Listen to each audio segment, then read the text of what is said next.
Hi friends, welcome to Jiya Angamaly. ഞാൻ നിങ്ങൾക്ക് ഇന്ന് പറഞ്ഞു തരാൻ പോകുന്ന വീഡിയോ ഇൻഡക്ഷൻ സ്റ്റൗവിൻ്റെതാണ്.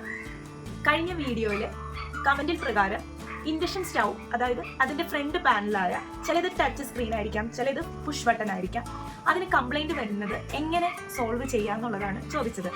ഞാൻ വളരെ സിമ്പിളായിട്ട് നിങ്ങൾക്ക് പറഞ്ഞുതരാം. ഇന്ന് ഞാൻ നിങ്ങൾക്ക് കാണിച്ചു തരുന്നത് പ്രസ്റ്റീജിൻ്റെ ഇൻഡക്ഷൻ സ്റ്റൗ ആയ, അതായത് അതിൻ്റെ പുഷ് ബട്ടണും ഇംപെക്സിൻ്റെ ഇൻഡക്ഷൻ സ്റ്റൗ ആയ അതിൻ്റെ ടച്ച് സ്ക്രീനെ കുറിച്ചാണ്. ഇതൊരു കോഫി ഷോപ്പിൽ നിന്നാണ് എനിക്ക് കൊണ്ടു തന്നിരിക്കുന്നത്.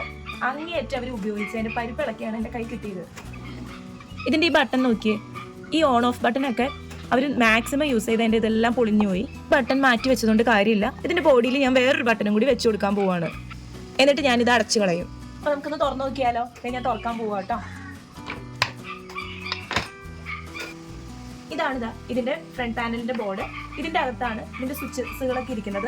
അപ്പോൾ ആദ്യം തന്നെ നമുക്ക് ഇതിൻ്റെ സ്ക്രൂ അഴിച്ച് മാറ്റിയെടുക്കാം. അതുപോലെ തന്നെ ഇതൊക്കെ ഒന്ന് വിടിയിച്ചെടുക്കേണ്ടതുണ്ട്. നിങ്ങൾ ഈ കാണുന്നതാണ് ഇതിൻ്റെ ഫ്രണ്ട് പാനലിൻ്റെ ബോർഡ്. അപ്പോൾ നമുക്കിത് ആദ്യം അഴിച്ചു മാറ്റേണ്ടതുണ്ട്. അതിനായിട്ട് നമുക്ക് ഈ സ്ക്രൂകൾ ആദ്യം തന്നെ അഴിച്ചു മാറ്റണം.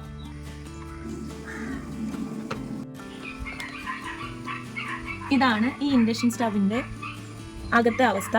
കണ്ടോ, വെള്ളവും അഴുക്കൊക്കെ കയറി വളരെ മോശമായിട്ടിരിക്കുകയാണ്.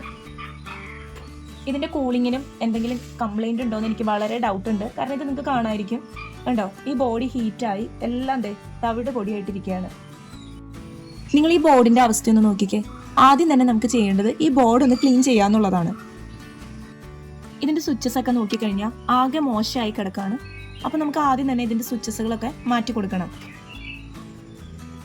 ഇത് വേറെ എവിടെയോ നന്നാക്കാൻ കൊടുത്തിട്ട് എൻ്റെ കയ്യിൽ കൊണ്ടു തന്ന ഇൻഡക്ഷൻ സ്റ്റൗ ആണ്. കാരണം ഈ സ്വിച്ചസിൻ്റെ കളറുകളും ഇത് നിങ്ങൾ കണ്ടില്ലേ, ഇത് പുതിയ സ്വിച്ചുകളാണ്. പക്ഷേ ഇതിൻ്റെ കംപ്ലൈൻറ്റ് ക്ലിയർ ആയിട്ടില്ല.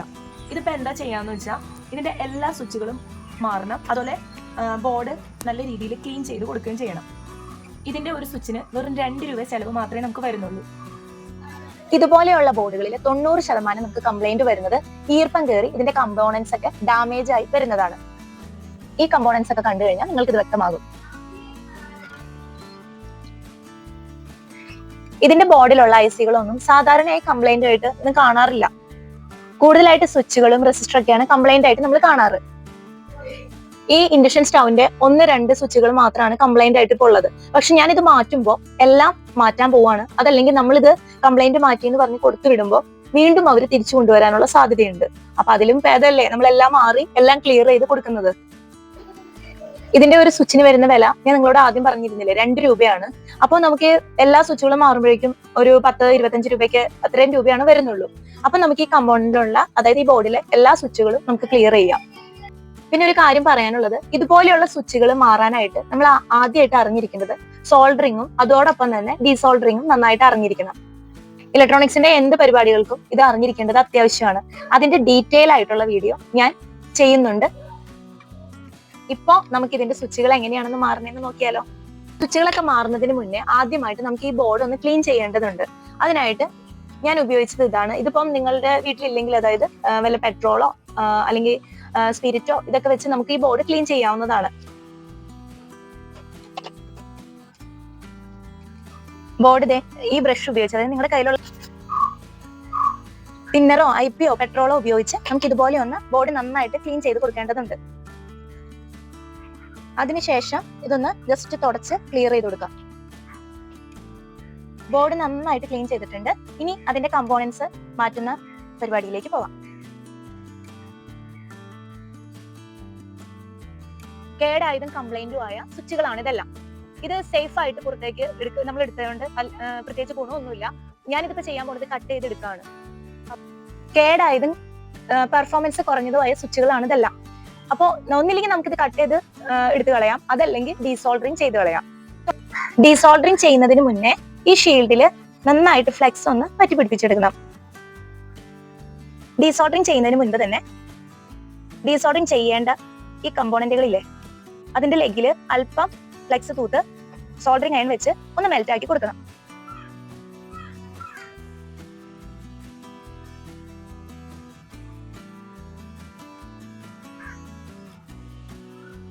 ഇങ്ങനെ നമ്മൾ ചെയ്യുന്നത് ഡീസോൾഡറിങ് എളുപ്പമാക്കാൻ വേണ്ടിയിട്ടാണ്. നമുക്ക് അങ്ങനെ ഷീൽഡ് ഉപയോഗിച്ച് ഡീസോൾഡർ ചെയ്തെടുക്കാം. ഞാൻ നല്ലപോലെ ഡീസോൾഡർ ചെയ്തു. ഇനി നമുക്ക് സ്വിച്ച് ഊരിയെടുക്കാം. ഇതാണ് ഒരു രീതി. മറ്റൊരു രീതി പ്ലെയർ ഉപയോഗിച്ച് PCBക്ക് ഒന്നും കേട് വരാതെ ഇങ്ങനെ കട്ട് ചെയ്തെടുക്കാം.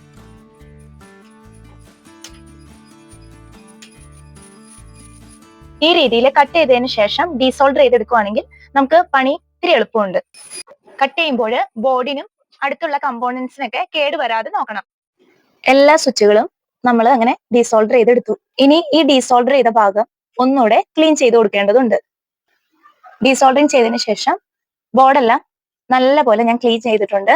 ഇനി സ്വിച്ച് വെച്ച് കൊടുക്കാം. ഇതാണ് റീപ്ലേസ് ചെയ്യാൻ പോകുന്ന സ്വിച്ചുകൾ. ഇതിന് വെറും 2 രൂപ മാത്രമാണ് വിലയുള്ളത്. സ്വിച്ചുകൾ വാങ്ങിക്കുമ്പോൾ നിങ്ങളൊന്ന് ശ്രദ്ധിക്കണം. പല വ്യത്യസ്തങ്ങളായ സ്വിച്ചുകൾ നമുക്ക് വാങ്ങിക്കാൻ കിട്ടും. വ്യത്യസ്തങ്ങളായ ഹൈറ്റിലുള്ള സ്വിച്ചുകൾ നമുക്ക് അവൈലബിൾ ആണ്. നമുക്ക് ആവശ്യമുള്ള ഹൈറ്റിലുള്ള സ്വിച്ച് ഏതാണോ അങ്ങനെ നോക്കി വേണം നമുക്ക് വാങ്ങിക്കാൻ. നമുക്കിപ്പോ ഇവിടെ വാങ്ങിച്ചിരിക്കുന്നത് ഈ റെഡ്, അതായത് നമ്മുടെ പഴയ ഈ സ്വിച്ച് ഈ റെഡിനോട് സാമ്യമാണ്. അപ്പോൾ ഈ റെഡ് സ്വിച്ച് ആണ് ഞാൻ റീപ്ലേസ് ചെയ്യാൻ പോകുന്നത്. ഈ സ്വിച്ചിന്റെ പേര് പുഷ് ബട്ടൺ എന്നാണ്. സ്വിച്ചുകളെല്ലാം ഇതുപോലെ ബോർഡിൽ സോൾഡറിങ്ങിനായി പിടിപ്പിച്ച് വെക്കുക.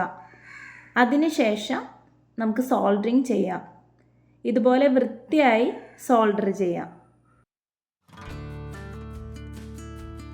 അപ്പൊ സ്വിച്ചുകളൊക്കെ സോൾഡർ ചെയ്ത് ഞാൻ വെച്ച് കൊടുത്തിട്ടുണ്ട്. ഇവിടെ കാണുന്ന ഒരു സ്വിച്ച് മാത്രം ഞാൻ വെച്ചില്ല. കാരണം ഞാൻ നിങ്ങളോട് ആദ്യമേ പറഞ്ഞായിരുന്നു, നമ്മുടെ ഇൻഡക്ഷൻ സ്റ്റൗവില് ഇവിടെ ഒരു ഹോൾ ഉണ്ട്. അപ്പൊ ഈ ഹോൾ സൈഡിലേക്ക് നമ്മൾ ഈ സ്വിച്ച് വെച്ച് കൊടുത്തിട്ടുണ്ട്, യാതൊരു കാര്യമില്ല. അപ്പൊ ഞാൻ എന്താണ് ചെയ്യാൻ പോണെന്ന് വെച്ചാൽ അഡീഷണൽ ആയിട്ട് ഈ ഹോളിന്റെ ഈ സൈഡിലായിട്ട് ഒരു സ്വിച്ച് വെച്ച് കൊടുക്കാൻ പോവാണ്. പവർ ബട്ടൺ ഹോൾ ആയതുകൊണ്ട് ഇതിന്റെ സ്ഥാനത്ത് ഞാൻ 2 വയറുകൾ ഉപയോഗിച്ചിട്ട് ഒരു സ്വിച്ച് പിടിപ്പിച്ച് വെച്ചേക്കാണ്. ഇനി ഇത് എങ്ങനെയാണ് പിടിപ്പിക്കുന്നത് എന്നുള്ളതാണ് കാണിച്ചു തരാൻ പോകുന്നത്. ഇതിനായിട്ട് ഞാൻ ഇവിടെ ഹോൾ ഇട്ട് കൊടുക്കാൻ പോവാണ്.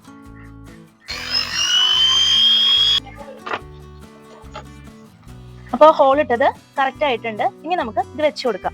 അങ്ങനെ ഞാൻ ഡ്രിൽ മെഷീൻ ഉപയോഗിച്ച് ഒരു ഹോൾ ഇട്ടിട്ടുണ്ട്. ഇപ്പൊ ഡ്രിൽ മെഷീൻ ഇല്ലാത്തവർക്ക് ഡ്രിൽ മെഷീൻ വേണമെന്നില്ല. നമ്മുടെ വീട്ടിലുള്ള വല്ല പപ്പടം കുത്തിയോ അങ്ങനത്തെ കമ്പി പോലത്തെ ചെറിയ ചെറിയ സാധനങ്ങൾ ഉപയോഗിച്ചിട്ട് അല്ലെങ്കിൽ സ്ക്രൂ ഡ്രൈവർ എന്തെങ്കിലും ഉപയോഗിച്ച് ഒന്ന് ചൂടാക്കിയിട്ട് ജസ്റ്റ് തുളയിട്ട് കൊടുത്താലും മതി.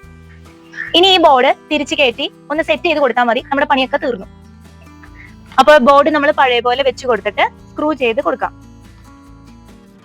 അങ്ങനെ നമ്മൾ പുതുതായിട്ട് വെച്ച് കൊടുത്ത സ്വിച്ചും ടൈറ്റ് ചെയ്ത് കൊടുക്കാം.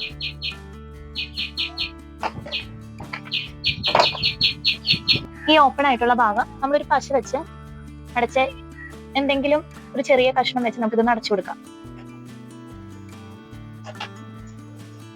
ഇതൊരു ഫൈബറിന്റെ പീസാണ്, പേപ്പർ അല്ല.